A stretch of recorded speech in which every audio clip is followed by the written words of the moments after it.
Okay, today we're going to wrap up our grid readings for the week in Ephesians chapter 2.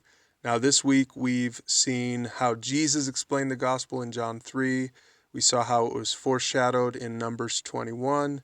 We saw how Paul explained it, how John explained it, how Peter explained it, and then once again we're going to take a look at something from Paul's writings. Ephesians was a letter that Paul the apostle wrote to the church in Ephesus. And chapter 2 is such a powerful chapter to understand and to read a couple of times. He says in verse 1, once you were dead because of your disobedience and your many sins. And he says in verse 4, but God is so rich in mercy, and he loved us so much, you see echoes of John 3:16 there, that even though we were dead because of our sins, he gave us life when he raised up Christ from the dead. It is only by God's grace that you've been saved. And so do you see, once again, he's driving home this, what we call the gospel, the good news, that we're saved by God's grace, not by our works. We're saved by trusting Jesus, by looking to the finished work of Christ on the cross, just like the Israelites looked to the bronze snake on the pole. And when we do that, we're saved by the power of God, not by our own power or effort or intention. And here's the key verse for today, verse 8. God saved you by his grace when you believed. And you can't take credit for this. It is a gift from God. Salvation is not a reward for the good things we have done, so none of us can boast about it.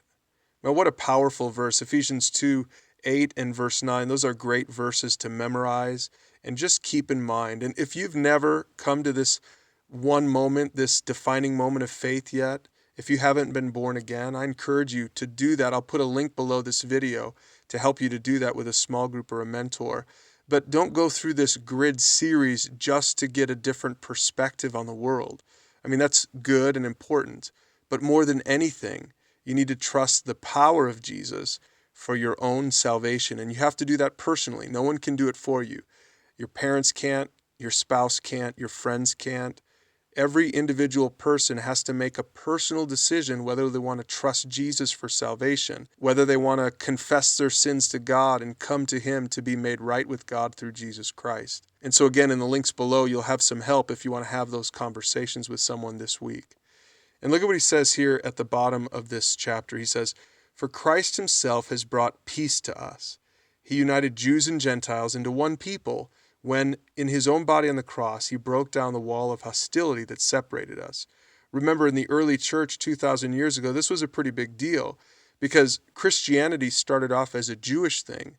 But pretty soon they realized, well, no, this isn't just a Jewish thing. This is for the whole world. This offer of relationship and salvation is offered to everyone, not just to the Jewish people who were considered God's people in the Old Testament, but to all people. And how can we have relationship with God? Everyone can through Christ.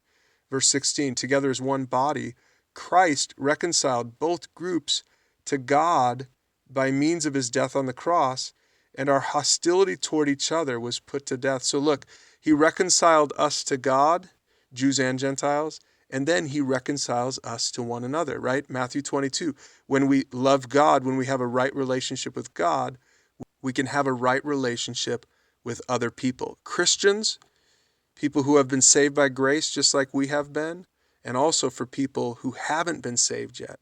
We can go be reconcilers. We can help them to meet this Jesus. So you're ready to read Ephesians chapter 2, and we'll see you tomorrow for the discussion video.